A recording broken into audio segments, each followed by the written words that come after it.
გამარჯობათ მეგობრებო, ეს არის პოლიტიკის ეკო და ჩვენი დღევანდელი ეპიზოდის სტუმარია დავით ჩიხელიძე. მადლობა პირველ რიგში სტუმრობისათვის და ეხლა რაც ესე იგი შენი ბოლოს სტუმრობიდან აქამდე, რაღაცა პოლიტიკური ველი შეიცვალა, ხო? ბოლოს ვისაუბრეთ ჩვენ ტრამპზე და მათ შორის აქტიკაში გეოპოლიტიკურ ბოლაზე.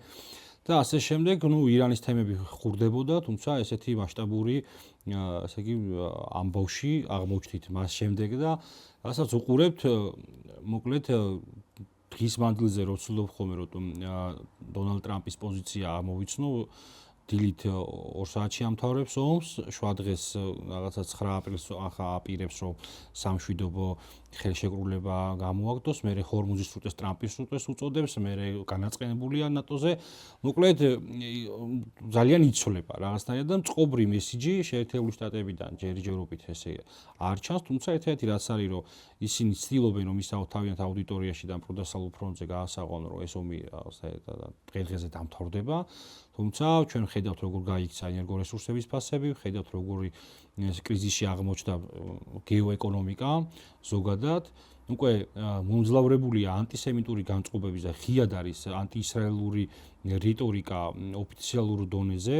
აქამდე მე არც მახსენდება მსგავსი რაღაცა, არა მხოლოდ ჩემს სიცოცხლეში, არამედ ისტორიულ დონეზე, ხა ვიდრე მეორე სოფლიო ომამდე პირიქით რაღაც სამყარო ისე იყო მოწყობილი, რომ ისრაელს ეს ცივილიზებული სამყარო, რასაც უწოდებენ ხოლმე დისკრიმინაციულად, თუმცა როდესაც დაამკვიდრეს ტერმინი, ხო, დასავლეთის ცივილიზაციის სამყარო, პირიქით ცდილობდნენ, რომ ეს ჰოლოკოსტის თემიდან გამომდინარე, მუდმივად ისრაელი ყოფილიყო აპრიორი მართალი მთელ ამის ეგზისტენციალურ პროცესებში, რაც გამოიარა ამ ქვეყანამ და დღეს ხედავთ, რომ ნატოს წევრი ქვეყნები, რომელთაც უსაფრთხოების არქიტექტურა პირდაპირ ვთქვათ შეერთებულ შტატებმა შეუქმნა წლების მანძილზე და რამაც მოიტანა მე ევროკავშირში უკვე მაღალი სოციალური ფონი, იმიტომ რომ უსაფრთხოებაზე მათ დიდად არ უფიქრიათ ამ ხრის მანძილზე. ნატოს წევრი ქვეყნები, მათ შორის ხა თავიდან ესპანეთმა დაიწყო ეს გარღვევა და უარი განაცხადა შეერთებულ შტატების რაღაც ავანტურაზე და ისრაელის შეერთებულ შტატების და ისრაელის ავანტურაში მონაწილეობაზე პედრო სანჩესმა და ამას მერე უკვე მიყვა იტალია, საფრანგეთი და ასე შემდეგ გერმანიაზეც არის და მოკლედ მთელი ევროპა, ვისაც კი რაღაცნაირად მოუწია განცხადების გაკეთება, ყველამ განაცხადა, რომ მისი საჰაერო სივრცე დახურულია ამერიკის შეერთებულ შტატების იმ სამხედრო თვითმფრინავებში, რომელიც პირობითად შეიძლება მიმართული იყოს ირანის საწინააღმდეგოდ, რაღაცნაირად თითქოს ირანს გამოუვიდა ის დაშინების პოლიტიკა არა მხოლოდ სპარსეთის ყურის ქვეყნებში, არამედ ხედავთ რომ ნატოს წევრი სახელმწიფოებიც კი უარს აცხადებენ ამაში მონაწილეობაზე და მე ჩვენ ნახეთ უკვე ჯერ რუბიოს განცხადება, მე ტრამპის განცხადება განაწყენებული ნატოზე და ამბობენ რომ იცი რა ჩვენ ისინი ვალდებულები არიან და გვეხმაროთ წინააღმდეგ შემთხვევაში ნატოს აზრი რა არის. დაახლოებით ესეთი რიტორიკა აქვს, თუმცა ჩვენ ისინი არ გვჭირდება, მაგრამ ომის დასრულების შემდგომ ჩვენ აუცილებლად გადავხედავთ მოკლედ ნატოში წევრობის საკითხს. რამდენად ხა არ ვიცი ეს შეიძლება გაბუტული ადამიანის სიტყვებია ან ზოგადად ტრამპს ახასიათებს ხო რაღაცნაირად ზეწოლის ქვეშ მოაქციოს ხოლმე თავისი მოკავშირეებით და მათ შორის ოპონენტებიც და იქ რაღაცნაირად თავისთვის სასარგებლო გადაწყვეტილება გამოიტანოს. ყოველ შემთხვევაში ესეთი რიტორიკა შეერთებული შტატების მხრიდან და არც ერთი ნატოს წევრი სახელმწიფოების მხრიდან არ ყოფილა აქამდე და ფაქტია რომ უმაღლესი პირები საუბრობენ რომ ადრე თუ გვიან ჩვენ ომის დასრულების შემდგომ ჩვენ გადავხედავთ ნატოში წევრობის საკითხს. მოგესალმებით, მადლობა კიდევ ერთხელ რომ საშუალება ვიყო თქვენი სტუმარი, რაც შეეხება თქვენს მონოლოგს საკმაოდ ისეთი სიღრმისეული მონოლოგი იყო და შევეცდები ხა განმოვარცო ეს თემა, რაც შეეხება ნატოს და ამერიკის დამოკიდებულებას. რეალურად ფაქტია, რომ ახალი რეალობის წინაშე აღმოჩნდით ამ დრომდე ნატოს ქვეყნებს ეს წინააღმდეგობა არ გაუწევიათ ამერიკის შეერთებული შტატებისთვის. და ჩვენ რომ წარმოგიდგენა გქონდეს რას ნიშნავს ამერიკის შეერთებული შტატები ნატოსთვის, მარტივი ციფრები შეგვიძლია მოვიყვანოთ, რომ ცოცხალი ძალის კუთხით მთლიანად ნატოს სამხედრო კონტინგენტი რაც არის, დაახლოებით 40%-ს შეადგენს ამერიკელი სამხედროები. გარდა ამისა, თუ ტექნიკის კუთხით შევხედავთ, როგორც საზღვაო ასევე სახმელეთო, დაახლოებით 50 პლუს არის ყველა ამ კომპონენტში ამერიკის მონაწილეობა. რაც შეეხება ფინანსური მხარეს, ეს უკვე არის დაახლოებით 60-70% არის ამერიკის ფინანსები. აქედან გამომდინარე ნატო ამერიკის გარეშე არის ერთგვარი წარმოუდგენელი და მეორე მხრივ თუ ეს ყველაფერი დადგება, რეალობა ამის რომ გავიდეს ამერიკის შეერთებული შტატები, ამით ბევრს კარგავს თვითონ ნატო და ევროპა ვიდრე ამერიკა.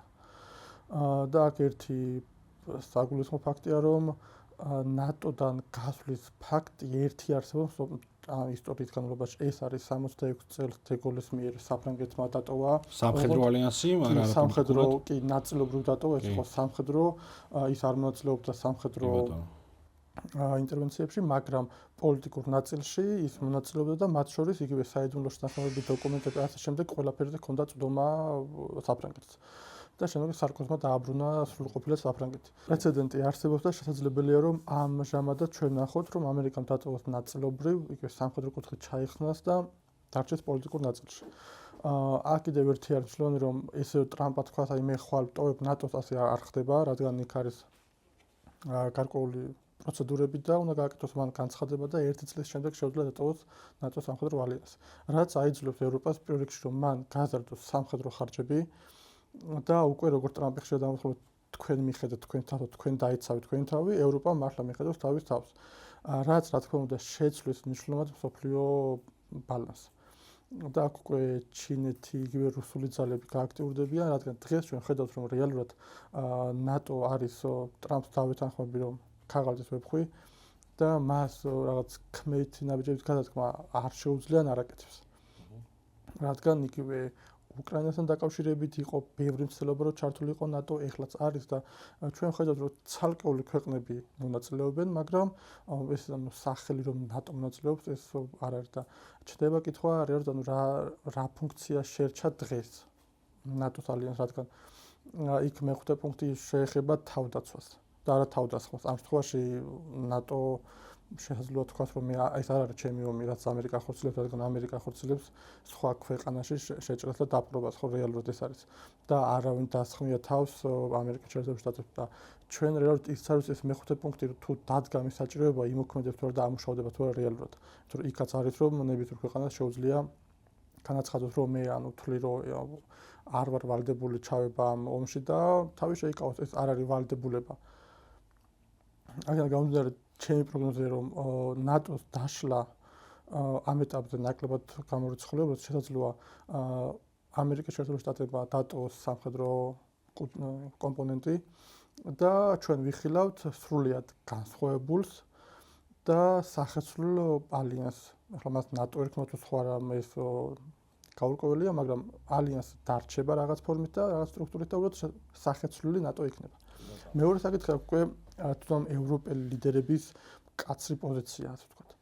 ეს არის პირველ შემთხვევაში, როდესაც ისინი როგორც წესი ამერიკის შეერთებული შტატების პოზიციებს ერთ-ერთში იზიარებდნენ და მე გაკვირვებული ვარ ესპანეთის პრემიერის გამბედაობით და ჩემი მოწონება და სიმპათიები მას, რომელმაც რეალურად იზრუნდა საკუთარ მოსახლეობაზე. ეს მართალია ვერ შეაკავებს ფასებით და ასე შემდეგ, მაგრამ მან გამოაჩინა რომ ევროპას რაღაც კუთხით ისევ შეუძლია იყოს დამოუკიდებელი. და ეს არის ბოლო შანსი ევროპისთვის, რომ მან თქვას რომ მე ვარ დამოუკიდებელი პოლიტიკური მოთამაშე და უნდა გამწიოს ყველამ რაღაც გარკვეულწილად ანგარიში. თუმცა უკვე ჩვენ ხედავთ ტრამპის მოსვლის შემდგომ, როცა უკრაინასთან დაკავშირებით იყო იგივე ნაბიჯები გადადგმული, იგივე სამშვიდობო შეთანხმება, რომელიც წარადგინა ამერიკამ, არც კი შეათანხმა ევროპასთან. და თითქოს ახლა ევროპა, რომელიც გაბრაზებული იყო ტრამპზე, რომ მან ერთპიროვნულად გადაწყვიტა შეეცვალა თამაშის წესები, ახლა დაჭრიდა ამერიკას ევროპა და ევროპა უთხრა, რომ აი რაღაც წარსული გავიხსენოთ, შენ როგორც მოგვიქეთ და ჩვენც ამიტომ თავს ვალდებულად თვლით გამოაჩინოთ ჩვენ. მაგალითად მეანიშნებს თუ ირანი თქვენი ომი არ არის, არც ჩვენი ომია, უკრაინის ომია. და ჩვენ გამოაჩინოთ ვთქვათ ჩვენი სახე და დამოუკიდებლად ვითამაშოთ, იმიტომ რომ რეალურად რაც არ უნდა იყოს, ჩვენ კარგად ვიცით რომ თუ შეხედავთ ახლა სოფლიოში მიმდინარე მოვლენებს, ესპანეთი დაუხურავს თუ არა სივრცეს საჰაეროს, ან იტალია, დიდი ბრიტანეთი, ანუ ეს გადამწყვეტი ფაქტორი არ არის. უბრალოდ ეს არის სიმბოლური ჟესტი, რომელთაც ევროპამ აჩვენა რომ მე ვარ დამოუკიდებელი და ანგარიში უნდა გამეწიო. სხვა აქ ომზე გავლენა ამ კონკრეტული მოვლენებს არ ექნება და უკვე დღევანდელი მონაცემებით თორსები 5 სახელმწიფომ დაუხურა საერთაშორისო საზღვარი, მაგრამ ეს არც შეტევის ინტენსივობას ამცირებს, და არც იმ რაღაც ხარისხს, რაც მას აქამდე აქვს აღებული. ანუ უბრალოდ ეს არის იმის პოლიტიკური განაცხადია. კი, რომ აი ჩვენ ვართ დამოუკიდებელი და როცა მოვალში ყველაფერი დაალაგდება, მოგიწევს გარკვეული კუთხით გაგვიწევ ანგარიშში და რაღაც მოვლენები მით უმეტეს როცა ეხება იგივე უკრაინას და ეს არის ევროპა. ამასთან დაკავშირებით აღარ მიიღო ტრამპმა დამოუკიდებლად გადაწყვეტილება, მაგრამ აქ მეორე საკითხია ტრამპის პოზიცია. ჩვენ ნახეთ, რომ რეალურად ტრამპისთვის არ არის საინტერესო არც ერთი შეთანხმება, არც ერთი დღემდე არსებული წესი. მე ეჭვი მაქვს, რომ რაღაც რჩევლებიც ან ვერ უბედავენ მიაწოდონ სწორი ინფორმაცია, ან ეს არ ეთანხმება, რადგან მისი გარკვეული ქმედებები, იგივე რაც თქვენ აღნიშნეთ, რომ მისი განცხადებები 2 საათს შეამთავრებს, 2 დღეს შეამთავრებს, შემდეგ 3 კვირაში, შემდეგ უკვე შესაძლოა რამდენიმე თვე გაგრძელდეს, როგორც ერაყში იყო და ასე შემდეგ. ანუ ეს მიანიშნებს, რომ მისი არათანმიმდევრულობა, რომ მას არ ყავს რაღაც ისეთი გუნდი, რომლის აზრსაც გაითვალისწინებს. ჩვენ ვიცით ამერიკის პოლიტიკა როგორც იყო და ფაქტობრივად წუთობრივი გათვლა ჰქონდათ ყოველთვის თავის ნაბიჯში, მაგრამ ეხლა რაღაც შეცვლილია სიტუაცია. მეორე ნაწილი ის, რომ რეალურად ირანმა გაუწია იმათ დიდი წინააღმდეგობებს, რომ მათ წარმოედგინათ როგორც ჩანს და ამიტომ ტრამპის პოზიცია არის რაღაც დაბნეული ადამიანის პოზიცია, რომელიც არ უნდა საკუთარი მარცხი აღიაროს და ტრამპად გვერდს საინტერესო ფრაზა, რომ რეჟიმი შევცვალეთ უკვე და გარდა ამის ახსნა, რომ არის ახალი პრეზიდენტი. ანუ პრეზიდენტი იგივე არის, არ შეცვლილა, რაც შეეხება რეჟიმს, ეხლა აი სახელმწიფოებად ნიშნავს რეჟიმის ცვლილებას, მაშინ გეთანხმები. მაგრამ უკვე მე მიმაჩნია, რადგან ეს განაცხადა ის თამაშობს თავის ამ მრჩეველზე, რომ აი მიზანი მე რაც მქონდა, ის მიზანი შევასრულე. და რეალურად ეს მიზანი ტრამპა უკვე დასაწყისში კი არ განაცხადა, შუაში განაცხადა, რომ თითქოს მიზანს მიაღწია, რომ მას გამარჯვებულის მანტია მოიცხას, რადგან ამერიკაში ხედავთ, რომ რეალურად ომის დაწყების მომხრე იყო 20-22%. ეს არის საკმაოდ როცა ანუ იგივე ერაყში 50+ იყო ეს პროცენტი. ტრამპის მომხრეებიც თუ მის რეიტინგი იყო 50-54% პიკში, დღეს უკვე არის ჩამოსული 30-34%. ანუ ეს მიანიშნებს, რომ მას ჭირდება გამარჯვება, ან რაღაც ისეთი მოვლენა და ფაქტი, რომელსაც შეასაღებს გამარჯვება თავის ამ მრჩეველს, რომ ის დარჩეს პოლიტიკურ ველზე. რადგან ამერიკაში უკვე აქციებიც მიმდინარეობს, No Kings აქციები იმართება კი ბატონო. რადგან რეალურად ტრამპი არის პიროვნება, რომელიც ერთპიროვნულად მართავს ამერიკას და ეხლა რამდენიმე კვირის წინ არ დღის წინ განაცხადა, რომ დოლარზე მის ხელმოწერა იქნება, რაც ანუ ეს არ ხდება ესე როგორც წესი. და მანამდე განაცხადა, რომ მედალი ძალიან მინდა, მაგრამ ჩემმა მრჩეველმა მითხრას, რომ მე არ შემიძლია ჩემს თავს მედალი მივიცე და ეს რაღაც განედების მაინც შეყრობილი ადამიანის პოზიცია არის. ამიტომ ტრამპს ჭირდება უეჭველი გამარჯვება, რომ თავის ეს ძლევამოსილი იმიჯი არ შეილახოს და ამერიკის ხალხს შეასაღებს თითქოს რეჟიმი, მაგრამ რეალობა არის, რომ როგორც ავღანეთში მოხდა, რომ თალიბანი შეცვალა თალიბანმა, ირანში აიათოლა შეცვალა აიათოლამ, ანუ ვაჟმა, მაგრამ ამერიკა ასაღებს თავის საზოგადოებას მასას, რომ ეს არის გამარჯვება. რაღაცა დაჭირ ჩვენ თავინავე, როდესაც ეს კონფლიქტი ღვივდებოდა, თავინავე საუბრობდით მათ შორის, ამ პლატფორმაზე და ბევრ სხვა პლატფორმებზე, ხა ჩვენი არ არის მონოპოლია ესეთი აზრის, რომ შეერთებულ შტატებს გაუჭირდებოდა ირანში პოლიტიკური მიზნის მიღწევა, იმიტომ ჯერ მიზანი არ ჩანდა. ანუ მიზანი არ იყო მკაფიო, თავინავე ნათელი იყო, რომ ეს ზომი უფრო ისრაელის ამჟამინდელი აი ამ სახელმწიფო წრეების ინტერესებს ემსახურებოდა და იქაც არ ჩანდა ოღონდ ომის მიზანი. ომის მიზანი არის მარტივი, აი რაღაცას უნდა მიაღწიო და ეს მიღწევადობა უნდა შეინარჩუნო. თუ ამას ვერ ინარჩუნებ, მაშინ შეიძლება უფრო ესე იგი მძიმე შედეგები მიიღო. და აი ეს ენერგეტიკული კრიზისი, ფასების კრიზისი, ეხლა არა მხოლოდ დღეს აქტუალურია ენერგოკრიზისი, თუმცა სოფლის მეურნეობის პროდუქციის დიდი ნაწილი მზადდება ირანში და ნუ ადრე თუ გვიან ეს სასოფლო-სამეურნეო პროდუქტებისაც დაეტყობა განსაკუთრებით რეგიონში მათ ფასებს. ანუ ეს კრიზისი ჩანდა ყველა იმ რიტორიკაში, რომელიც ეხმიანებოდა აი ამათ შორის შესაძლო კონფლიქტს. გარდა ამისა, ჩვენ ასევე გეოპოლიტიკურ ბიზნესზე ვსაუბრობდით და ვსაუბრობთ იმაზე, რომ ირანი ამოგდება იყო მათი სურვილი მოსკოვი, თეირანი, პეკინის გეოპოლიტიკური ღერძინა და ამით გაეხლიჩათ ეს რაღაც ახალი პოლუსი, თუმცა თუ ვინმე შედარება ცოტა არადეკვატურია ირანისა და უკრაინისა, თუმცა თუ რუსეთი რაღაცნაირად გაიჭედა ამ უკრაინის კრიზისში, იგივე სცენარის გამეორების საშიშროება იყო ოღონდ უფრო დიდი ბერკეტებით, იმიტომ რომ ირანის გეოპოლიტიკური მდებარეობა არის აი ამ მთელი ნავთობპროდუქტებისთან სიახლოვეში, შესაბამისად უკრაინაზე მეტი ხა უკრაინის ბერკეტი ერთ-ერთი იყო ის მილსადენი, რომელიც მის ტერიტორიაზე გადიოდა და მათზე მანიპულაციაც კიდე უფრო მეტად რუსების ხელში იყო, ვიდრე უკრაინელების და ამ შემთხვევაში მანიპულაციის იარაღი իրას ბევრად მეტი ჰქონდა.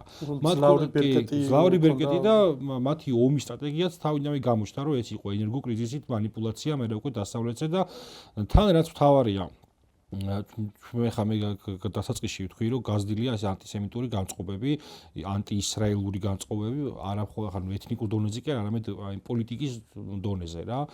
ადრე თუ ისრაელი ყველა ამ ომში მსხვერპლი იყო, დღეს ნათლად ჩანს, რომ ასწავლოთ ვთქვათ, რომ იცი რა, ამ აიათოლამ ხალხი დახოცა ხალხო და ის აქციების დროს რეპრესიებზე ამახვილებენ ყურადღებას. ეს არ იყო საკმარისად გაჯერებული, ანუ რიტორიკაში და ვერ შეასაღა მსოფლიოს და მორალური უპირატესობა, აშკარად აგრესორები არიან ამ შემთხვევაში ისრაელი და ირანი, ისრაელი და ამერიკა და ირანი ცდილობს რომ უპასუხოს მათ აგრესიას. თავის თავს იცავს და ამას ახლა ამას მნიშვნელობა არ აქვს, მე ამას ვიზიარებ თუ არ ვიზიარებ რა. ამას რიზიარებენ ახლო აღმოსავლეთის ცხოვრები ის ადამიანები, რომლებიც ყოველდღიურად უყურებენ მათზე როგორ ცვივა ბალისტიკური რაკეტები და ჩვენ ვნახეთ ახლა ბაჰრეინში აქციებია, იმიტომ რომ შიიტური მოსახლეობა დიდია მათ შორის, თუმცა არაშიიტური მოსახლეობის არის სოლიდარობის განცდა. გვინდა არ გვინდა მათ მიმართ ახლა მათში ისრაელის პროისრაელური განწყობები არ არის. და ყველა ხედავს რომ ის რაღაც კრიზისის თვითონ უწევთ ახლა ცხოვრება გამოიწვია ისრაელისა და შეერთებული შტატების ავანტურა. დაინახა ისიც რომ ამერიკული ბაზები, რაც დიდი გეოპოლიტიკური სიგნალი, ამერიკული ბაზები უკვე უსაფრთხოების გარანტიები აღარ არის. აი ეს თეზა რომ ამერიკული ბაზა უსაფრთხოების გარანტია იყო აქამდე, ეხლა უკვე აღარ არის და პირიქით საშიშროებაა, ეს თეზა, ამ თეზაზე ეხმიანება მათ შორის ის რომ ევროპამ დაუკეტა საჰაერო სივრცეები, რადგან არ უნდათ რაღაცა პოლიტიკური მიზეზი ჰქონდეთ, სადღაც ჩაერთონ აი ამ კონფლიქტში, ხო? ეს მოცემულობა რომ ამერიკული ბაზა უსაფრთხოების გარანტია არ არის, რაღაცნაირად მორალური მხარე, მაინც სოლიდარობა ადგილობრივ მოსახლეობაში ირანის მხარეს არის. ჩვენ ვნახეთ, ახლა ირანის ელჩი იყო ჩასული პაკისტანში და პუშტუნები შეხვდნენ ადგილობრივ უმცირესობა და განაცხადეს, რომ მილიონობით პუშტუნი მზად არის ჩაერთოს მათ წინამდე ომში. ბევრმა გამოუცხადა. ბევრმა.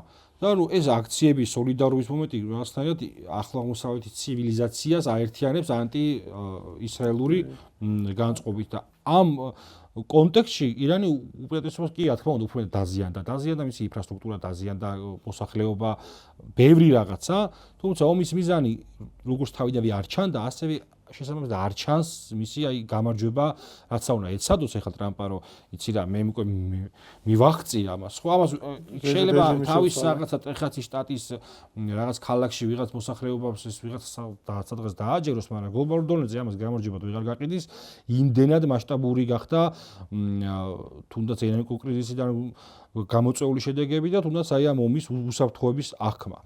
ახსენე ასევე საერთაშორისო ასე იგი სისტემა და ის რომ ტრამპი აღარსებს ამას პატივს, ხო? და ნატოზე ჩვენ ვისაუბრეთ ახლა, რა თქმა უნდა ჩვენ ვერ ვიტყვი ნატო დაიშლება თუ არ დაიშლება, თუმცა სიგნალები ამ ფორმით ვეღარ გააგრძელებს არსებობას. აშკარად არის სიგნალები ამისი, იმიტომ რომ შეიცვალა გეოპოლიტიკური მოცემულობა და ჩვენ სულ ვსაუბრობთ, რომ ახალ მსოფლიო წესრიგის ფორმირების პროცესში ვართ. ნატო ჩვენ გვინდა თუ არ გვინდა, ეს არის ცივი ომის პოლიტიკური წესრიგის ნაწილი, მის იმჟამინდელი გამოწვევების დროს შექმნილი ორგანიზაცია და როგორც დღეს გაეროს უკვე აღარ აქვს ძალა და გაეროს განცხადებები ხო აღარავის აღარ აინტერესებს, ანუ არ ეკითხება ომს ისე იწყებენ, გაეროს არავინ აღარაფერს აღარ ეკითხება და გაეროს ბერკეტი არ აქვს უდიდესი ბიუროკრატიული აპარატს ინახავს მსოფლიო გაეროსახით, თუმცა მას დაარშობილი ორგანიზაცია უკვე. ნატო თანდათან გადაიქმნება ამ, ასე იგი, გაეროს მსგავს ორგანიზაციად, იმიტომ რომ გეოპოლიტიკური მიზნებით შეერთებული შტატები უკვე შორდება ევროპას. მისი მიტოვება შეიძლება არ გიგმებოდეს და არ სწორი იყოს ბოლომდე სუვერენული მოთამაშედ დატოვება პოლიტიკაში ამერიკის მხრიდან. თუმცა რაღაცნაირად დასწორების ფაქტი არის, სანამ ომი დაიწყებოდა გრენლანდიას ართმევდა თავის მოკავშირეს, ხო? ეხლა დახმარება უნდა და ეს ძველი მსოფლიოს გადამონაშთი პოლიტიკური ორგანიზაციების დეკონსტრუქცია ალბათ მოხდება თან ჩვენ ნახეთ რომ ხშირად საუბრობდა იგივე მერცი ევროპელი ლიდერები მაკრონი რომ დროა ევროპამ დაიწყო საკუთარ უსაფრთხოებაზე ზრუნვა და ეს პროცესი რომ აქ ნატოს დაშლაზე ეხლა ამერიკის გამოსვლა ნატოს დაშლა ბუნებრივად ეხლა ისეთი ციფრები მოიყვანე ჩათვალე ხო რეალობაც დაახლოებით წონოგოთ ამერიკის შეერთებული შტატების ჯარი არის და მიკედლებულია რა თქმა უნდა ეს ნატოს ქვეყნები ეს არის ნატო რეალობაში ეს არის ნატო რეალობაში მისი ფუნდამენტის გამოცვლა მას უკვე ტოვებს აბსოლუტურად ფუტლიარ ორგანიზაციად და მოახერხებს თუ არა ევროპა მონახოს რესურსი აქ არა მხოლოდ იმაზეა საუბარი ფინანსურ რესურსზე ფინანსურად რაღაცნაირად მოიფიქრებენ ხა რომ შეძლონ ეს პროცესი მე ხა მართალია რუსეთს სანქციებს ბოლომდე ვეღარ უწესებენ და ვერც უკრაინას დაძლევენ შეშეპირებულ მილიარდებს იმიტომ რომ თურმე ორბანი არის მარტო პრობლემა ხო ანუ ესეც ისეთი მომენტია რომ აი ორბანი რო არ იყოს ჩვენ მოგცემდითო და როცა უნდათ აკეთებენ როცა ვერ აკეთებენ ხო ალბათ ეგეც საკითხავია დიდი კითხვის ნიშანია დაუშვათ მონახეთ ეს ფინანსური პოლიტიკური რესურსი ამდენად იქნება იმისი რომ ევროპა გახდეს ისე რაღაცა ერთიანი და სუვერენული მოთამაშე მე ეჭვება ყოველ შემთხვევაში მომავალში რავი ნახავთ მაგრამ ძალიან საინტერესოა ეხლა ისევ იმას დავუბრუნდები აი ამერიკული უსაფრთხოების განცდის მოშლა რეგიონში რა და ამან რა შედეგები შეიძლება გამოიტანოს ხომ არ ფიქრობ იმას რომ ირანი ამ ომიდან ესეთასაც მე უყურებ რა კი დაზიანდა მაგრამ უფრო გაძლიერებული გამოდის იმიტომ რომ მოშლილია ეს უსაფრთხოების განცდა რომ ამერიკა უკვე აღარ არის უსაფრთხოების გარანტი პოლიტიკური მიზანის მიღწევის საშუალება არ ჩანს და პირიქით აშანტაჟებს იქით ის კი არა ჩვენ ახაც ვნახეთ რაღაცნაირად ელჩის განცხადებაზე ატყდა აურზაური როცა რუბიომ ელაპარაკა საქართველოს პრემიერს და მე ელჩის განცხადება იყო და ზოგს ეს უხარო და ზოგს არ უხარო და თუმცა ფაქტია რომ ირანი ხმამაღლა ყველას ეუბნება გაჩერდით მეგობრებო სადაც ჩვენი ესე იგი ჩვენს საწინააღმდეგო ინტერესს დავინახავთ ჩვენი რაკეტები ყველას მიწდება დაახლოებით ესეთი რაღაცა. როგორ ტრამპი ამბობს რომ გიმახსოვრებთ ასე ირანიც ამბობს და მე ვფიქრობ რომ მისი პოლიტიკური წონა უკიდე უფრო გაიზარდა, არათუ შემცირდა, უფრო გაიზარდა რა. ანუ ერთ ნატოზე ვიტყვი და შემდგომ გავაგრძელებ აღნიშნულ თემას. ჩვენ რომ წარმოგიდგენთ აი ნატო რა არის ამერიკის შეერთებული შტატების გარეშე უნდა ვნახოთ აი გრენლანდიაში რამდენი ადამიანი გაგზავნეს ევროპულმა ქვეყნებმა. ეს იყო დაცინვა და მეორე კიდევ დღესაც კი ნატოს ქოლგის ქვეშ გერმანიაში არის 100,000 ანუ როტაციის პრინციპით ამერიკელი ჯარისკაცი. ანუ რეალურად ევროპას ნატოს ბაზების შევსებას არ შეუძლია, რაც თავის ტერიტორიაზე აქვს თავისი ჯარისკაცებთან. ეს მიანიშნებს, რაც წარმოადგენს ამერიკის შეერთებული შტატები ამ ორგანიზაციისთვის და მის გარეშე ეს ორგანიზაცია იარსებებს თუ არ იარსებებს უკვე საკითხავია. რაც შეეხება თქვენს ხაზს რომ ეს უსაფრთხოების ნაწილი. აქ არის ერთი საინტერესო მომენტი, რომ აი ეგ უსაფრთხოება ისრაელის მოსახლეობაც კი, რომელიც აი ისრაელი როგორც მოგხსენება მუდმივად ვიღაცასთან არის კონფლიქტში და ყოველთვის მოსახლეობას ჰქონდა მაინც დაცულობის განცდა.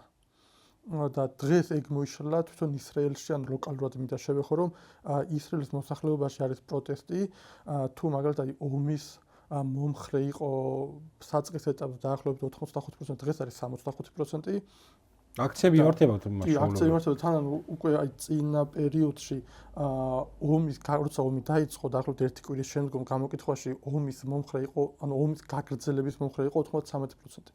დღეს არის 60% ანუ ყველა ნაწილში ეს ხალხი ხედავს რომ ეს ომი არ არის წინა ომების მსგავსი და ჩვენ ახლა პირველი შემთხვევა მოხდა როდესაც თავდაცვით ბუნკერში ასე ვთქვათ მსხვერპლი იყო ისრაელში ეს აქამდე არ ყოფილა როგორც წესი იმდენად დაცული იყო ისრაელის მოსახლეობა და იქ უკვე გაჩნდა იმის განცდა, რომ უსაფრთხოება აღარ არის ისრაელში. გარდა ამისა, ეკონომიკას შეეხო, ახლა უკვე 33 დღე არ დღეს თუ სწორად მახსოვს და მართალია ისრაელის ოფიციალური პირები გამოდიან და ამბობენ, რომ აი ტურისტული ობიექტები არის გახსნილი, ყველაფერი ფუნქციონირებს, მაგრამ ფრენები არის დაკრძალული. თუ იქ ადამიანი არ ჩავიდა, გახსნილი ობიექტი ფულს ვერ მოიტანს, ხო? აქედან გამომდინარე, იერუსალიმია დაკეტილი. ხო, რადგან სასულიერო პირებს არ უშვებენ და. ეს თვითონ ლოკალურად ისრაელში გაჩნდა განცდა, რომ არის უსაფრთხოება აღარ არსებობს. რაც ხა უკვე ირანის მეზობელ ქვეყნებს, ასე ვთქვათ, და მიმდებარე რეგიონის მიმდებარე ქვეყნებს. ირანმა სწორი ტაქტიკა ირჩია რეალურად, რომ ყველა წერტილში დაბომბა ამერიკული ინფრასტრუქტურა, ის იყო ძირითადად ბაზებია და რაღაც კომერციული ობიექტებიც მათ შორის. ანუ დუბაის კადრები რომ ნახოთ ჩვენ თუნდაც იქ ხედავთ რომ რაღაც მოჩვენებების ქალაქად იქცა ფაქტობრივად რომელიც ალბათ ამ საუკუნის საოცრება იყო ხო აქედან გამომდინარე ეს განცდა არის სწორი და აღვივებს ანტიამერიკულ განწყობებს ამ ქვეყნებში და შესაძლოა ომი რომ დავთვალოთ ხვალ უკვე ის მოსახლეობა ის სიხარული აღარ შეხვდეს ამერიკელ ჯარისკაცებს როგორც აქამდე ხდებოდნენ რაც რა თქმა უნდა დიდი გამოწვევა უკვე ამერიკის შეერთებული შტატებისთვის და ზოგადად სოფლიოში მისი წონისთვის რადგან ქვეყანა რომელიც გვიმტკიცებს და ამბობს რომ მე ვარ უსაფრთხოების გარანტი უცებ აღმოჩნდა რომ პირობითად რეგიონში არსებული მისი 10 ბაზიდან 9 დაბომბეს და ეს ნიშნავს რომ ერთი რომ უსაფრთხო არ ხარ და პირიქით შენ საფრთხეს წარმოადგენს მეორე კი და მეორე ის არის რომ შენი თავდაცვითი რესურსი იმას არ ყოფნის რომ შენი ბაზები დაიცვა და შენ უკვე გაგიჭირდება დაიცვა ზოგადად იმ ქვეყნის საჰერო სივრცეს სადაც ეს ბაზა განთავსებული. ახლა გამომდინარე ირანის ტაქტიკა იყო ამ კონკრეტულ შემთხვევაში ძალიან სწორი და მან მოახდინა ანტიამერიკული განწყობების გაღვევა და მეორე მხრივ შეაკავშირა უფრო მტკიცე გახადა ირანელი ხალხის დამოკიდებულება და პოზიციები დაახლოვდა მთავრობ პოზიციებთან და ეს რელიგიურ კონტექსტში, რადგან ამერიკის შეერთებული შტატებმა მოკლა მათი სულიერ ლიდერი და ეს არის უბრალოდ ხო ეს იყო შეცდომა, დიდი შეცდომა. დიდი შეცდომა იყო და ეს ხამენეი არ იყო მხოლოდ მათი ასე ვთქვათ საჯარო პერსონა, ის იყო მეორე მხრივ სულიერი და სულიერი ლიდერი ნიშნავს რომ ის კი არ იყო მხოლოდ ირანელებისთვის სულიერი ლიდერი.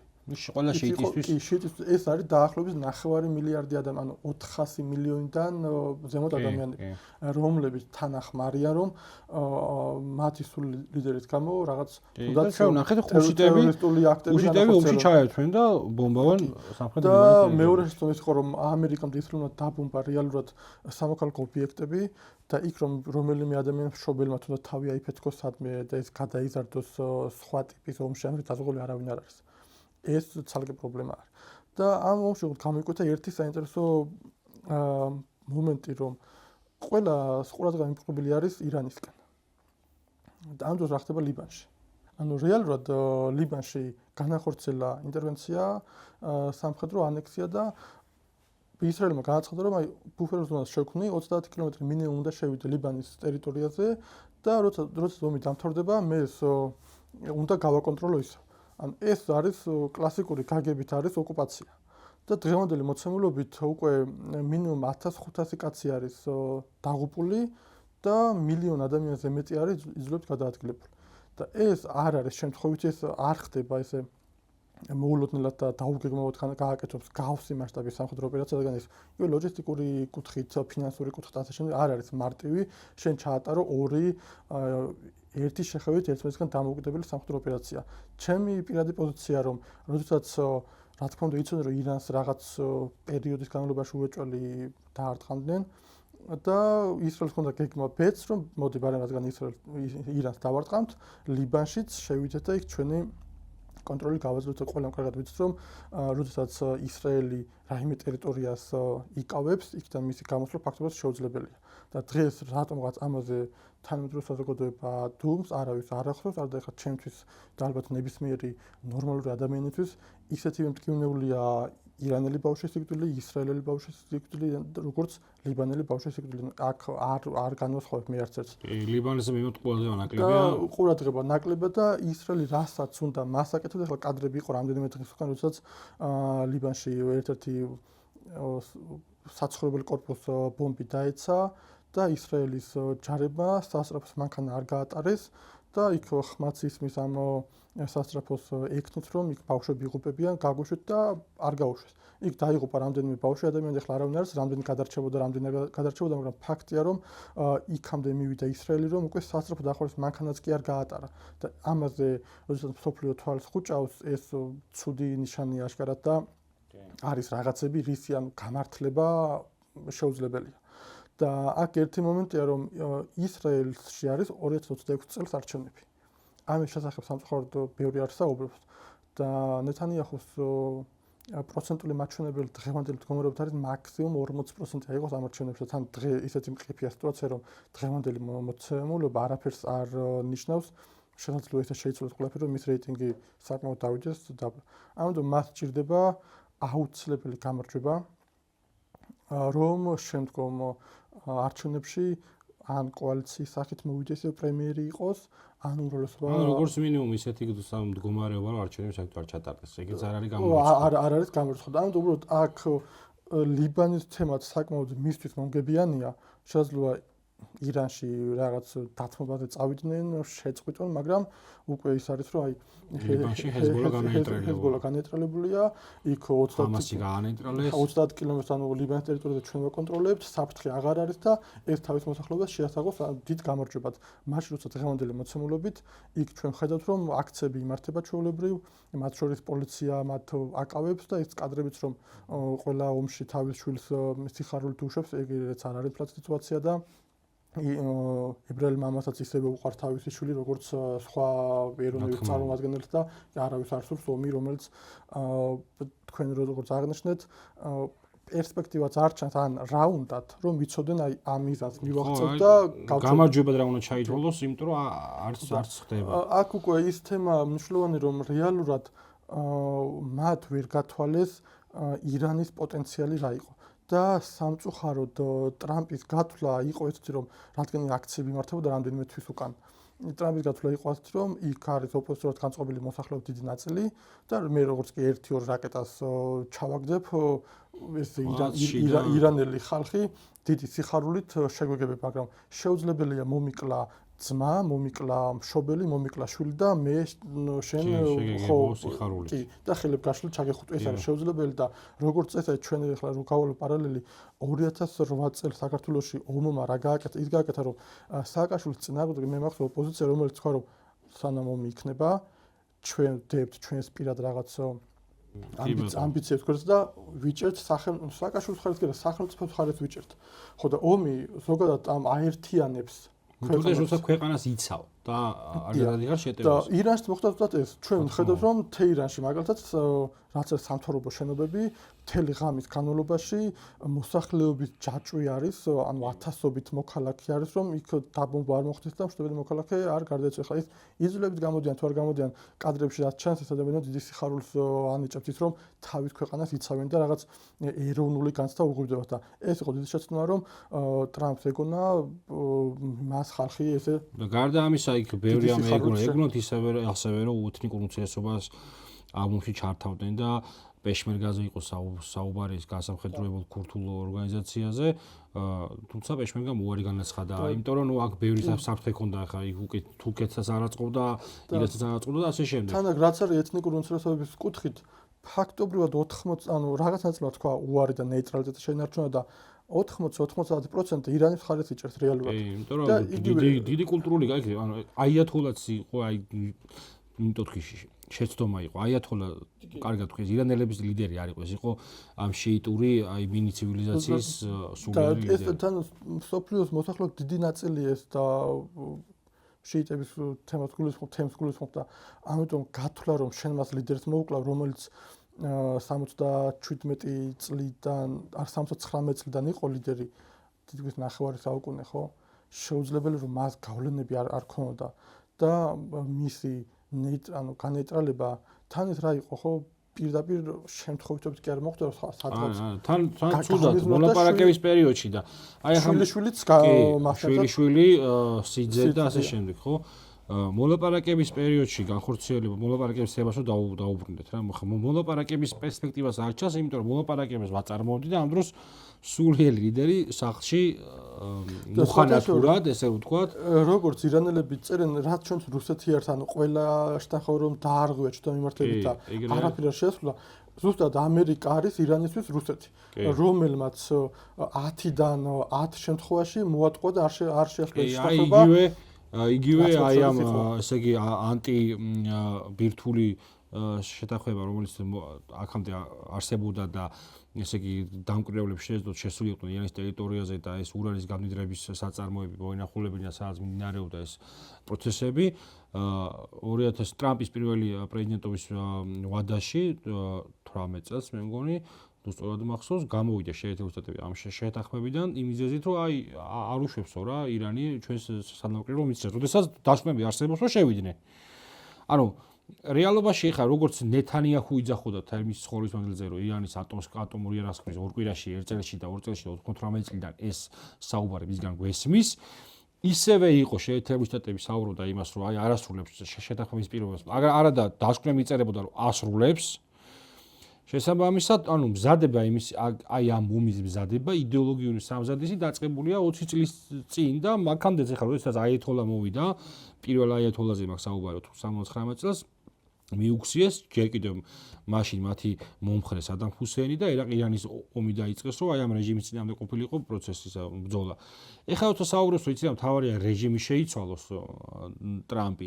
ამ რეჟიმის ცვლილება უკვე ანუ თვითონ გადაიყვანა რეჟიმის საყოველთაო მოძრაობად. ანუ დღეს უკვე ირანული რეჟიმი უკვე აღარ არის რაღაცა თეოკრატიული მმართველობის, არის მოსახლეობაში გაბნეული რაღაც იდეოლოგია და თვითონ შეაკავშირა, ანუ ომმა შეაკავშირა მოსახლეობა და არა მხოლოდ ირანის მოსახლეობა და აქ რეჟიმის ცვლილება ვერ განხორციელდება. სოლიდარობა გაუშვათ. კი ბატონო, აქ არის მეორე თემა ახლა.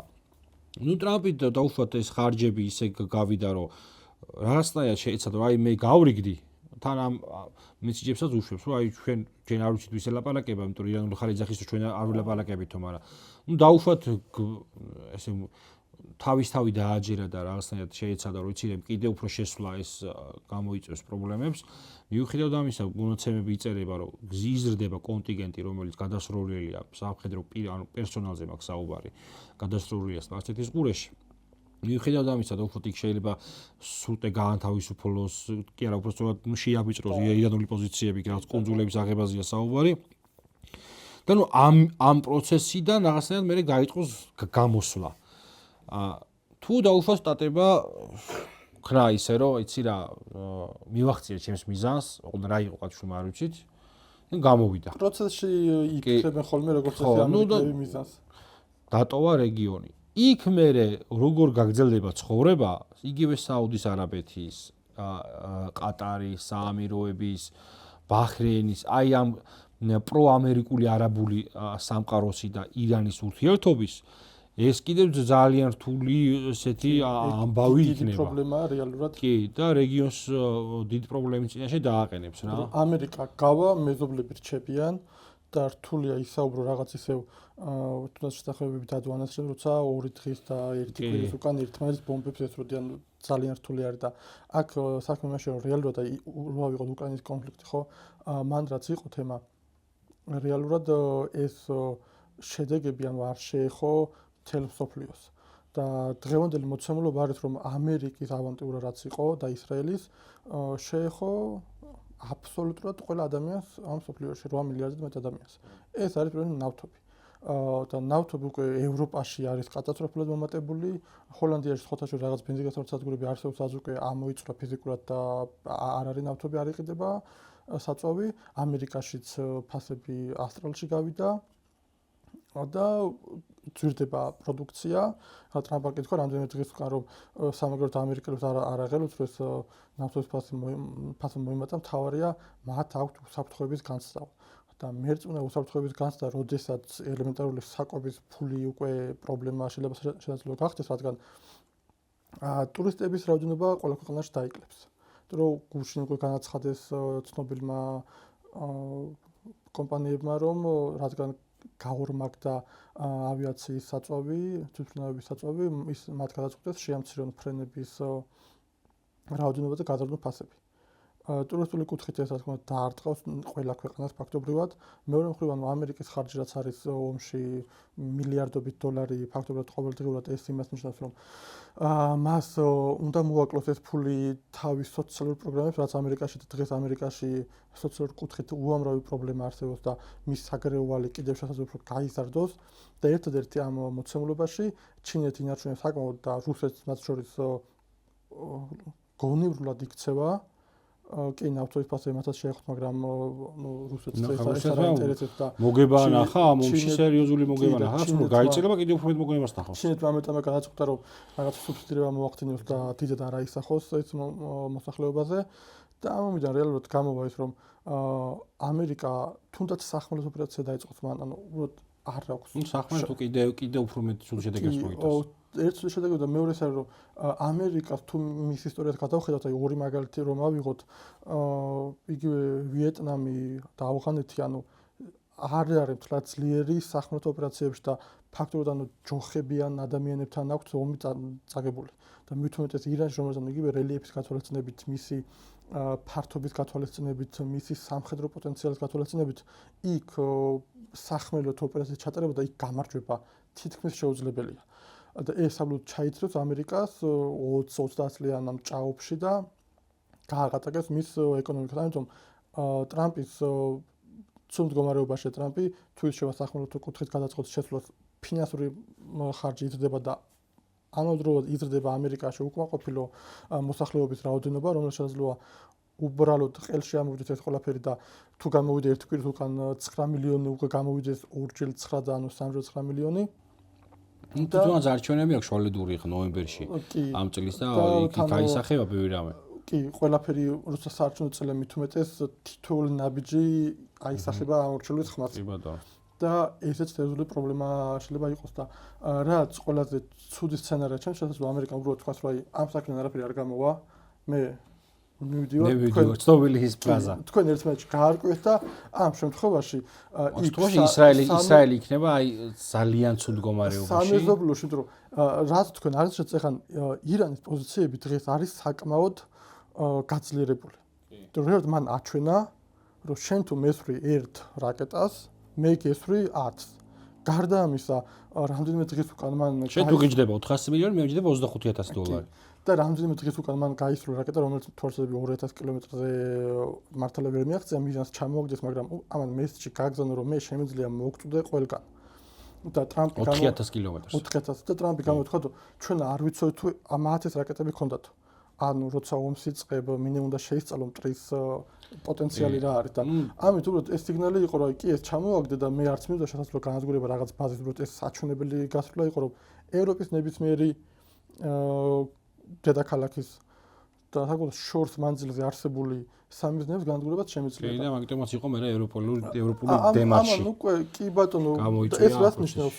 ნიშნავს რომ ირანის პოზიციები ომის დაწყებამდე რაც იყო დღეს უფრო მეტად არის გაძლიერებული და ირანი უკვე თუ წავიდოთ გარკვეულ თანხმობაზე ომამდე დღეს ირანს იგივე აღარ დაკმაყოფილებს უფრო მეტი უნდა უკვე რადგან თავისი ძალა იგრძნო და ფაქტობრივად მის რეგიონში ჩვენ ხედავთ რომ ისრაელის გარდაქმნა ვერ იჭერს ვერც ერთი თავდაცვის სისტემა მის რაკეტებს ხო ისე მასობრივად და ისრაელშიც ბევრი შემთხვევა იყო როცა რკინის გუმბათი ხო დარჩა ქაღალდის ვეფხვად როგორც ტრამპი ამბობს ირანი ამ პროცესებიდან იბადება, ну არ ვიცი ხა შეიძლება იმასაც არ გამორიცხავს რომ მართლა გადასხას დესანტი ამერიკას აქვს ამის ტექნიკური შესაძლებლობა, ფიზიკური და ეკონომიკური იმისი რომ დაამთავროს ეს ყველაფერი სრული იმითი ოკუპაციით ირანისა და იქ რეჟიმის შესრულით, ну თეორიულად დიდი ხარჯის პირობითად ხო დიდი ხარჯის ფასად და დიდი რესურსის ფასად ამერიკა შესწევს ამის ძალა და კიდევ უფრო უკიდურესებას ადგილზე წავიდეს და გენოციდზე დაიწყოს საუბარი ამის თეორიული ესე იგი რესურსი მას გააჩნია აქ უბრალოდ სხვა მე პოლიტიკური ესე იგი პოლიტიკური დანახარჯი ამდენი იქნება და ეს ღირს თუ არა ამად ეგ კიდე სხვა საკითხია მაგრამ რასაც ჩვენ უყურებთ ირანი იბადება ბევრჯერ ახსენეთ უფრო დიდი ესე იგი ავტორიტეტი შეიძლება ირანი იბადება ერთად დამოუკიდებელ ძლიერ გეოპოლიტიკურ ცენტრად. აქამდე თუ იყო, ვიძახოდით, რომ იცი რა იყო შეერთებული შტატები, ესეთი გეოპოლიტიკური სუბიექტი, იყო ჩინეთი და, გასამხედროებულ ვარიანტში ეკონომიკურად უფრო მცირე რესურსის იყო რუსეთი, იმიტომ რომ ეს სამხედრო რესურსი გააჩნდა. დღეს თავისუფლად შეგვიძლია ვთქვათ, რომ ეს გეოპოლიტიკური ცენტრი უკვე ხდება ირანი, რომელმაც სოფლიოს ჰეგემონს, რომელიც აქამდე ჰეგემონი იყო, პირდაპირ გამოცხადა არა, მიიღო მისი დარტყმა და უპასუხა საკადრისად ისე, რომ მისი მოკავშირეები ამ ომში ვეღარ ერთვებიან. ანუ ეს იმიჯი გარდაითარგმნება მე უკვე ის იმით, რომ ირანი კიდევ უფრო მეტად, ესე იგი, მეტ სუვერენიტეტს იძენს, ამ გეოპოლიტიკურ დამოუკიდებლობას იძენს, იწყებს მის თამაშს. რა თქმა უნდა, ახლა ამ ომში დარწმუნებული ვარ, რომ ჩინეთს ეხმარება და გავრცელა კიდევაც რაღაც დოკუმენტები, ფოტომასალები, რომიც სადაზვერვო მონაცემებს აწვდის ჩინეთი ირანს, იმიტომ რომ ტექნიკურად მას არ აქვს იმის შესაძლებლობა, რომ ესეთი ზუსტი იყოს მისი ბალისტიკური რაკეტების ტრაექტორია. ისე როგორც რუსეთი აწვდის. ისევე როგორც, მაგრამ ეს ისეთი რაღაცა, აქამდე დასავლეთი ამას უკრაინაში იყენებდა და აიგანაც უკვე პრეცედენტულია, ამაზე დიდი ესე იგი პოლიტიკური აჟიოტაჟი ვეღარ ტყდება, თან ყველა თვითონ დასავლეთმა გაასაღა ისე, რომ არსებობდა ირანი, ჩინეთისა და რუსეთის გეოპოლიტიკური კოალიცია, რომელიც ეწინააღმდეგებოდა ამ დასავლურ ცივილიზაციას. ერთი ჩინეთზე მინდა ერთი ორიოდი კითხვად დაგისვა. ჩინეთი რჩება ამ დიდ ირანი ეხლა ყალიბდება გეოპოლიტიკურ მოთამაშედ მძლავრ სუბიექტად, მაგრამ ამერიკა, რუსეთი. დარჩა ჩინეთი, რომელსაც არსად არ უომია. ანუ ეს მომავლის პერსპექტივებზე მსჯელობ რა. ბრძენივით იქცევა, იმიტომ რომ იცი რა, ამერიკული უსაფრთხოება უკვე უსაფრთხოება აღარ არის, სამიზნე ხდება. რუსეთის მოკავშირეობა ჩვენ კარგად ვიცით არ გაიშვას არსად. ქართველებმა გამოვცხადეთ. ხო, ევროპა გაბერილი ის არის ბუშტია, საპნის ბუშტი, რომელიც უფრო მეც ლაპარაკობს ვიდრე აკეთებს და პრაქტიკულად ხო რაღაც ეხლა დაიწყეს რაღაცა უფრო ვითომ ამოძრავება, მაგრამ ჩემი აზრით ბევრი რაღაც დაგვიანებულია, იმიტომ რომ წარმოებება, ეკონომიკა, პოლიტიკური რესურსის ამ კუთხით კრიზისშია. იმასთან ახლა კრიზისში ხალხს გონია ხომ საუბრობ, რომ შენ ქვეყანას მიხედე, შენ იმათ შენ ქვეყანას არ ავადრი, მე რომ მაგის საშუალება მქონდეს, რომ შემედარებინა, ჩვენ უფრო დიდი გეოპოლიტიკური მიზნები გვექნებოდა და არა რაღაცა ტერიტორიული მთლიანობის აღდგენა რა. სხვა რამეზე ვსაუბრობ, იმათთან შედარებით მეგობრებო. რჩება მხოლოდ ჩინეთი, რომელიც სადმე თუ ჩადის ფულით, ეკონომიკური შეთანხმებებით, ხარს უჭერს. კი ბატონო, ხარს უჭერს. არა ინტერესებს, არ ცდილობს იქ რაღაცა NGO შემოაგდოს, რომელიც მერე იყვირებს და იქ აქციებს გაუმართავს. არ ერევა შიდა პოლიტიკაში, საერთოდ არ ერევა და არ აინტერესებს, ის დებს პრაგმატულ ეკონომიკურ შეთანხმებებს და ასრულებს მასზე დაკისრებულ მოვალეობას. შედეგს გაჩვენებს და ამ კუთხით უკვე მთელი მსოფლიოში და მათ შორის თუ მიზანი იყო ახლო აღმოსავლეთის ამოგდება ამ ჩინური გეოპოლიტიკიდან, ამ ომით ეს ამ მიზანს კი ვერ მიაღწია პირიქით. თვითონ გახდა სამიზნე, ანუ ამერიკასთან მოკავშირეობა გახდა უკვე ცეცხლის სამიზნე და თუ სადმე ვიმეს მოკავშირეობა ლოგიკური და მიმზიდველი ხდება, ეს ხდება უკვე ჩინეთი. რეალურად ირანზე ვიტყოდი თქვათ, რომ რაც თქვენ თქვით წეღან მისი პოზიციები ძლიერდება, რაც არ უნდა ეხლა ეს ვინმეს მიუღებელი იყოს, შესაძლოა მეც არ ვეთანხმებოდი ამ პოზიციას ეხლა მაქვს, მაგრამ რაღაც არის ფაქტორები მოცემული, რასაც ვერ გავექცევით და უნდა დავინახოთ ეს ყველაფერი და ირანი რეალურად როგორც რკინა იწრთობა ცეცხლში, ასე გამოიწრთვა ამ ომში და ჩვენ ხედავთ, რომ როგორც პოლიტიკური, ასევე სამხედრო კუთხით ახალ სიმაღლეზე ავიდა ირანი. ეს მოგწონს თუ არ ვუწევთ მეორე საკითხია. ეს არის მოცემული, რომელიც ვერ გაიქცევი და თუ რაღაც ინფორმაციაზე წვდომა გაგაჩნია, ამას მარტივად დაინახავ და მარტივად გაიგებ. რაც შეეხება ჩინეთის პოზიციას, კარგად თქვა მათმა პრეზიდენტმა, რომ როდესაც შენი მოწინააღმდეგე შეცდომას უშვებს, ხელი არ შეუშალო და მიცდად ეგააკეთეს. ამას აკეთებს ჩინეთი და რატომ მოწონს ბევრს ჩინეთის პოლიტიკა. რომ ავიღოთ ჩვენთან მიმართებაში, საქართველოსთან მიმართებაში, მან როცა თქვა, რომ ჩვენ ვართ სტრატეგიული პარტნიორები, მალევე მოაყოლა უვიზო მიმოსვლა, პირდაპირ ავიაფრენები და ასევე ეკონომიკური შეთანხმებების მთელი რაღაც ათეულობით ეკონომიკური შეთანხმება გაფორმდა. ანალოგიურად ამერიკამ გითხრა რომ ჩვენ ვართ მოკავშირეები, პარტნიორები, კი, ოღონდ მოკავშირეები, მაგრამ ქურცელზე. არც უვიზო, არც პირდაპირ ფრენები და არც თავისუფალი სავაჭრო ხელშეკრულება ეკონომიკაში დიდად არ დაგვეხმარა. რა თქმა უნდა. ეს ნაცვლად აჩვენებს, რომ ჩვენს თავზე გამოვცადეთ, რომ ჩვენთან პარტნიორობა ნიშნავს ის, რომ რაღაცას გეტყვის, თან აკეთებს, ანუ საქმეს ნიშნავს და ამერიკა არის უფრო სიტყვიერი თანამშრომლობა. ამერიკას უფრო ინტერესები თუ არის. შენ იგივე ავიღოთ სამხედრო ოპერაციები ავიღოთ, სადაც თუ არის ნავთობი, მაშინ შენ ქვეყანაში დემოკრატიას საფრთხე აქვს. ეს უნდა იცოდე. ჩვენ ჭირდებით, უბრალოდ სისხლი დაიღვარა ასობით ქართველის და სანაცვლოდ არაფერი. და ამ კუთხით ჩინეთი რეალურად თავისი ამ 7 პრაგმატული წყნარი პოლიტიკით იმას მიაღწია, რომ ეკონომიკურად არის საკმაოდ ძლიერი და ევროპა რადგან ახლა კრიზისი ევროპაშიო, ევროპის ბევრი ლიდერი ალბათ მოწასწრებენ იქ რომ ჩავიდნენ. რომ მოწადინებულია რომ როგორმე უფრო დიდი ინვესტიცია წამოიღონ ჩინეთიდან. მეორე კუთხით სადაც ისინი მიდიან, სწორად აღნიშნე, რომ არც ცდილობენ ჩაერიონ შიდა პოლიტიკურ დაპირისპირებებში. არც ერთ მხარეს მკვეთრ პოზიციას არ აფიქსირებენ და არც ერთ მხარეს არ უჭერენ მხარს. მათი მთავარი მიზანია ის, რაც მათთვის არის მნიშვნელოვანი და რაღაც სტრატეგიით ნაწილია, ის განახორციელოს ამ ქვეყანამ, იგივე ჩვენ შემთხვევაში ავიღოთ აბრეშუმის გზა, რაც ჩვენთვის ანუ საავაჭრო კუთხით ერთ-ერთი მნიშვნელოვანი კომპონენტია. დანარჩენი მათ არ აინტერესებს, აქ პირობითად X იქნება თუ Y ხელმძღვანელი. მთავარია მათი პოლიტიკური ვერტიკალი იყოს ისე, როგორც მათ სურთ.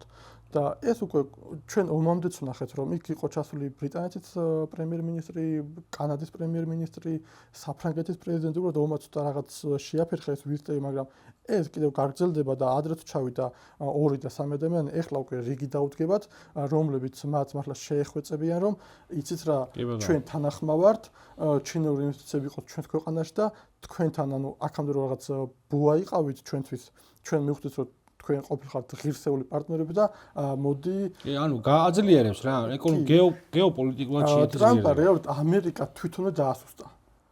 ეს არის მოცემული რომ იმდენ სახელმწიფოს გადაკიდა, ასე ვთქვათ, გადაინტერა, რომ ეს ომი როგორც რომ დამთავრდეს, ამერიკასთან ურთიერთობას გადახედავს ნებისმიერი. ძალიან ეს არ არის ხო რეგიონი, რომელიც აი ეს არ არის კუბა. რომელსაც ემუქრება, შემდეგი კუბა იქნებაო. ეს არის ეს არის უნიშნულოვანი რეგიონი, რომელიცაც სოფლიო ენერგო ბაზარზე აქვს წვდომა მანიპულაციის უდიდესი. ვენესუელაში მოსახლეობას მართლა უნდა და მადუროს გადაგდება. მადურო ახლა არც იყო სურელი ადამიანის დავაჭირებას ტოვება. აქ ირანში რომ ავიღოთ, ანუ იმდენი მოსახლეობა 100 მილიონამდე მოსახლეობა სულ იქნება რაღაც პროტესტი, შეიძლება მილიონი ადამიანი გამოდის, მაგრამ უმეტესობა ვინც არ გამოდის თუნდაც ქუჩაში, ის ამ ხელისუფლების მომხრე იყო. და ესე მარტივად როგორც იქ ჩავიდა და 2 საათში მადურო წაიყვანა და ნავთობი ჩაიგდო ხელში და თანიღაც რეჟიმის შეცვალა და ვინც იყო მადუროს დროს ვიცე-პრეზიდენტი, ის დანიშნა პრეზიდენტად. ანუ უცნაური ლოგიკა აქვს ტრამპს რეჟიმის შეცვლასთან დაკავშირებით, რომ ირანში ანუ შვილი არის დღეს ლიდერი და რეჟიმის შეცვალეო, მადუროს ნაცვლად მისი ვიცე-პრეზიდენტი არის პრეზიდენტი და იქაც რეჟიმის შეცვალა და ეს არ გამოვიდა. და თავისივე თავით დააზრალა და როგორც არ დამთავრდა ეს კონფლიქტი, ამერიკასთან ურთიერთობას, ანუ ეს გადატვირთვას და გადახედვას შეეძლება ბევრი მოთამაშე. რადგან მათ ნახეს, რომ არ არიან არაფერში დაზღვეულები, არ აქვთ არავითარი გარანტია და უკვე ისინი მოითხოვენ შეიცვალა სამყარო, ანუ ახალი სოფლიო წესი აკრას ამას ნიშნავდა. მოდი საქართველოს სხვა ხელშეკრულებებს საქართველოს გადმოვიდეთ. აი ეს რაღაც ბოლო პერიოდში ნახეთ ჩვენი დელეგაციები ამერიკაში, ამერიკელების რაღაცა ვიწრო სპეციალიზაციის კუთხით, ოფიციალური პირების შეხვედრები საქართველოს ხელისუფლების კონკრეტულ პირებთან და ბოლოს ეს რუბიოს არის რაღაცნაირად ბოლო პერიოდში მესიჯების დონეზე, ოღონდ იქ რა საუბარია კაცშულმა, ჩვენ არ ვიცით, მოკვდავება არ ვიცით და უკვდავება ალბათ იციან. ჩვენ არ ვიცით, უბრალოდ რაღაცნაირად პოლიტიკური მესიჯები არის. აი ეს და ანუ ალბათ ამ ომმაც გამოიწვია. გარდა ამისა, საინტერესო რაღაცა იყო რა, ეს ბოლო რუბიოს ზარზე. მოკლედ ოფიციალური ხო, თეთრი სახმა დაწერა, რომ საქართველოს პრემიერს დაურეკა და აქაურმა ორგანიზაციებმა, რომელიც აქამდე ამერიკიდან ფინანსდებოდა, მაგრამ ტრამპის მერე ჩაიხსნათ ამერიკული დაფინანსება და მერე ევროპულ ფულზე დაჯდნენ რადიო თავისუფლება და ასე შემდეგ. ხო, დაწერეს, რომ ოცნების პრემიერს ან პირდაპირ კობახიძეს და ასე შემდეგ რა და ივანიშვილის მთავრობის მეთაურს. ხო, ივანიშვილის მთავრობის მეთაურს და ასე შემდეგ და რაღაცა კუთხით მესიჯია შიდა პოლიტიკაშიც ესეთი პოზიციონირება და თან ხომ არ ფიქრობ რომ გადატვირთვის ცდილობაც მოხდება, იმიტომ რომ გინდა არ გინდა რეგიონი კავკასია მნიშვნელოვანი პლაცდარმია და რაც არ უნდა, ესე იგი, ხელი მოაწეროს იმის ზანგეზური გახდეს ტრამპის დერეფანი, რომელიც მაშინაც ამოვდი რომ შეიძლება პუნკტრად შობილი პროექტი იყო ეს ბუნებრივად ეგრე იქნებოდა, იმიტომ რომ მისი გეოპოლიტიკური ინტერესი, გეოპოლიტიკური სივრცე ირანზე გადიოდა და იქ უნდა დალაგებულიყო ტრამპის მარშრუტი თუ სადმე დალაგებას სურდა, ამიტომ პუნკტრად შობილად პროექტი ჯერჯერობით. ხო, იქ რაც აუნა თქვას რომ იცი რა მე ალიევი და ფაშინიანი შევარიგე და მე ალბათი კამბოჯა დაუძახოს, კავკასიის ღერძი ყოველთვის გადიოდა საქართველოსზე.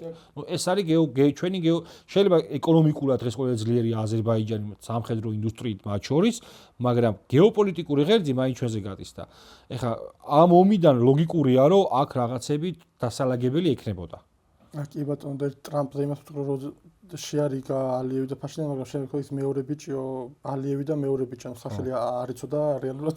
მაგრამ ეგ ვაპატიოდეთ ბევრი სახელი არის. რაც შეეხება ბოლო დროს გააქტიურებულ კომუნიკაციას საქართველოს და ამერიკის შეერთებულ შტატებს შორის. ფაქტია, ჩემს რაც არის ყველაზე აქ მისაღები და მისალები რომ პროცესი დაიძრა მკვდარი წერტილთან. ეს არის და ამას ყველა ვხედავთ. დროც იყო რადგან ჩვენ ხედავთ რომ ბაიდენის ადმინისტრაციის დროს ყოველი ორშაბათი როცა მათ ჰქონდათ ბრიფინგი იწყებოდა საქართველოს თემით ან რაღაც პრაიმ ტაიმში ან შუაში სადღაც საქართველოს თემა აუცილებლად იყო ნახსენები. რაც მოვიდა ტრამპის ადმინისტრაცია, საქართველოს არ უხსენებიათ არც ერთხელ და ეს უბრალოდ იმის სიგნალია რომ ჩვენ მათ დღის წესრიგში ვიყავით ხელოვნურად ჩასმული ვიღაცის მიერ და იყო მიზანმიმართული გაშოება საქართველოს ხელისუფლების. და ტრამპის ადმინისტრაციამ პირველ რიგში გაკეთა ის არის რომ საქართველოს ამოიღო თავისი იმ სიდან რომელსაც ისინი აკრიტიკებდნენ ყოველდღიურად. ეს უკვე პოზიტიური ნაბიჯი იყო და შემდეგ შედგა რამდენიმე შეხვედრა, სადაც რაღაცა დაბალ დონეზე, მაგრამ კომუნიკაცია თუ ადრე ელემენტარული ქართულ დელეგაციებს არც კი იღებდნენ ამერიკაში, ეს მიდგომა შეიცვალა და ხედავთ რომ ეტაპობრივად უფრო მაღალ დონეზე გადადის ეს ურთიერთობები. და რაზე საუბარი, რა თქმა უნდა, ეს შეუძლებელია ჩვენ ვიცოდეთ, მაგრამ ერთი ის არის ფაქტი, რომ მათთვის ქართული ოცნება არის საქართველოს ლეგიტიმური მთავრობა, არ შეიძლება ვიღაცა ძალიან წარმოეწნოს, მაგრამ ოცნებას ლეგიტიმაცია პირველ რიგში მიანიჭა ქართულმა ამომრჩეველმა და კარგია რომ ამას ითვალისწინებენ ჩვენი პარტნიორებს, აღარ ვიტყვი მეგობრები. და ის რომ ის ესაუბრა პრემიერ-მინისტრს, ალბათ აქ რამდენიმე ოპოზიციური დეპუტატისთვის ხამის საშნელი კოშმარი იყო. ჩვენ ხედავთ რომ ამერიკის საქართველოს რჩება ერთ-ერთ მნიშვნელოვან მოთამაშე რეგიონში, რადგან იგივე ვიყოთ სომხეთის მაგალითი. ფაშინიანმა 2 დღის უკან განაცხადა რომ რუსეთთან მათი ურთიერთობები კითხვის ნიშნის ქვეშ არც დამდგარა, არც მომავალში დადგება. ეს რას ნიშნავს ხო? რომ ამერიკისთვის არ შეიძლება იყოს ფაშინიანი და ზოგადად სომხეთი რაღაც მყარი დასაყრდენი. და რაც გვინდა საქართველოს ისტორიულად კავკასიაში თუ რამე ხდებოდა, საქართველოს იყო ყოველთვის ამ ყველაფრის სათავეში, ასე ვთქვათ. და ის რაღაც გარკვეული სიკეთეები ვრცელდებოდა საქართველოში და საქართველოსთან უკვე რეგიონში. და ეს მოცემულობა არ შეცვლა დღესაც იგივე არის. კავკასიის გული, კავკასიის ცენტრი რაღაც არტერია მთავარი არის საქართველოს და ჩვენთან გადის ის მნიშვნელოვანი გარკვეული ელემენტები, რაც კავკასიას აცოცხლებს და აღორძინებს, ასე ვთქვათ. შესაბამისად, პირველი, ვისაც ინტერესი აქვს, რომ კავკასიაში ფეხი მოიკიდოს, ან კავკასიაში რაღაც თავის პოზიციები გააძლიეროს, უკავშირდება ყოველთვის საქართველოს. და ამჟამადაც იყო მათი ხელოვნურად გადატანილი ცდილობა გადატანის ამის სომხეთის აზერბაიჯანზე, მაგრამ სწავლობ მივიდნენ დასკვნამდე, რომ საქართველოს გარეშე რეგიონში ფეხის მყარად მოკიდება შეუძლებელი, რადგან სომხეთის მაგალითს ვიტყვი, რომ საკმაოდ არამერყევი არის და ის სხვა პოზიციას დააფიქსირებს, არავინ არის მithumetes ჩვენ კარგად ვიცით, რომ რამდენიმე თვის უკან როცა ჩავიდა ფაშინიანი შეხვდა ტრამპს, მან პირდაპირ განაცხადა, რომ როცა ჩამოვიდა სომხეთში, გაუშვა 2 წარმომადგენელი, ერთი მოსკოვში რომ ეთქვა რის შესახებ იყო მოლაპარაკებები, მეორე ირანში საკმაოდ საინტერესოა რომ რის შესახებ იყო მოლაპარაკებები და ტელეფონით ესაუბრა ევროკავშირის წარმომადგენელს. ანუ ადამიანი ყველასთან ცდილობს კარგად იყოს და მისი ნდობა, რა თქმა უნდა, შეუძლებელია. და გაგრძელება ამ პროცესს ჩემი პოზიცია იქნება ის რომ კიდევ უფრო დათბება ორ ქვეყანას შორის ურთიერთობა, რადგან რეალურად დღეს თამამად ვიტყვი რომ ამერიკას უფრო მეტად სჭირდება საქართველოს რეგიონში, ვიდრე საქართველოს ამერიკა. აქ არის კიდე ერთი ფაქტორი არ დაგვაუჭდეს, წეგანაც ვცხოვრობდი რომ ამერიკული ეს ურთიერთობები, ჯერ ესეთი ჩვენი ქვეყნის გამოსახედიდან ყოველთვის კარგია, როდესაც ნებისმიერ ძალის ცენტრთან გვექნება დამოკი ურთიერთობა. ოღონდ ეს ურთიერთობა უნდა იყოს ჩვენი პრაგმატულ ეროვნულ ინტერესებზე დაფუძნებული და არა ისეთი ტიპის, რომელიც აი როგორც ჩვენ ახლა აქამდე ვისაუბრეთ, რომ ამერიკულ უსაფრთხოებამ პირიქით საფრთხე დაუყენა იმ ქვეყნებს, სადაც ეს უსაფრთხოების ინფრასტრუქტურა შეიქმნა. ანუ ეს ურთიერთობა იყოს პრაგმატული და არა ისეთი ტიპის, რაც მე საფრთხეს მომიტანს. თანაბარწონადი უნდა იყოს ურთიერთობაში, რა თქმა უნდა, საფრთხე არ უნდა მომიტანოს და ამ პრაგმატული ინტერესების ესე იგი პოზიციონირება ძალიან მნიშვნელოვანი იქნება მათ შორის სახელმწიფო დონეზე და მათ შორის მოსახლეობის დონეზე. და ჩვენ რეალურად შესაძლოა პატარა ქვეყანა ვართ, პატარა ეკონომიკა გვაქვს, მაგრამ დღევანდელი მოცემულობით იგივე ევროპისთვის აი შავი ზღვის წყალქვეშა კაბელი ავიღოთ, იგივე ნავთობის კუთხით ჩვენ თავარი სატრანზიტო ქვეყანა ვართ. ევროპისთვის ჩვენ ყოველდღიურად უფრო და უფრო მნიშვნელოვანი ქვეყანა ხდებით.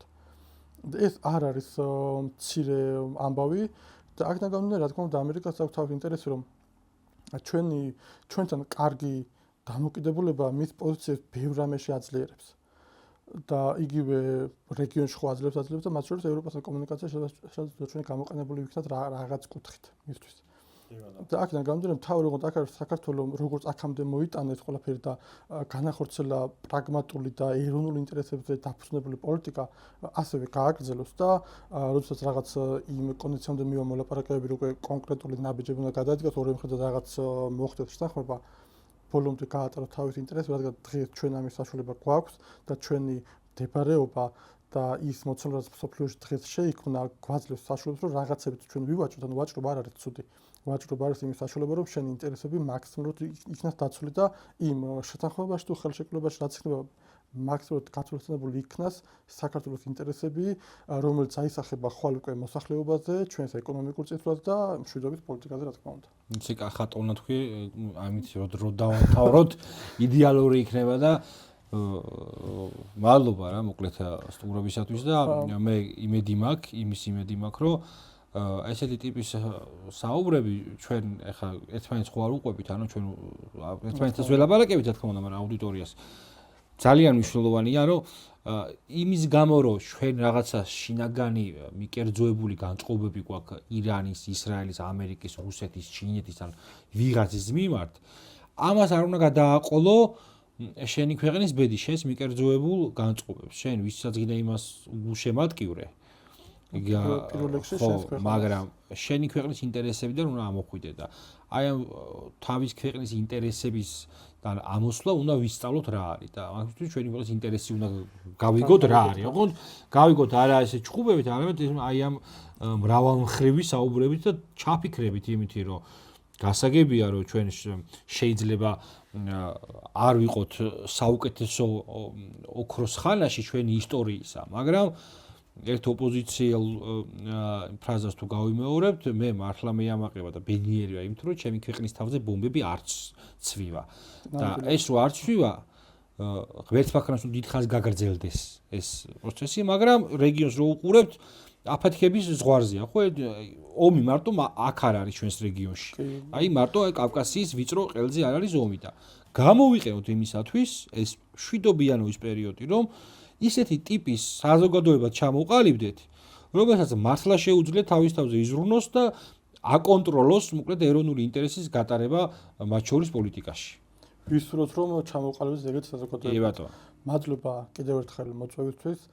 ჩემთვის თქვენთან სტუმრობა საკმაოდ ყოველთვის კომფორტული არის და ერთი რაც არის ყველაზე კარგი შესაძლოა რაღაც განსხვავებული პოზიციები გქონდეს, მაგრამ ერთმანეთის აზრის გამოთქმას არ ვღუდავთ და რაღაცაში არ ვამონათებთ ერთმანეთს. ეს არის კი, დღეს ეს ჭირდება საზოგადოებას, რომ სწორედ დიალოგის გზით უნდა იყოს მიღწეული 100 და სხვადასხვაობით რაღაც ერთიან პოზიციამდე მისვლა.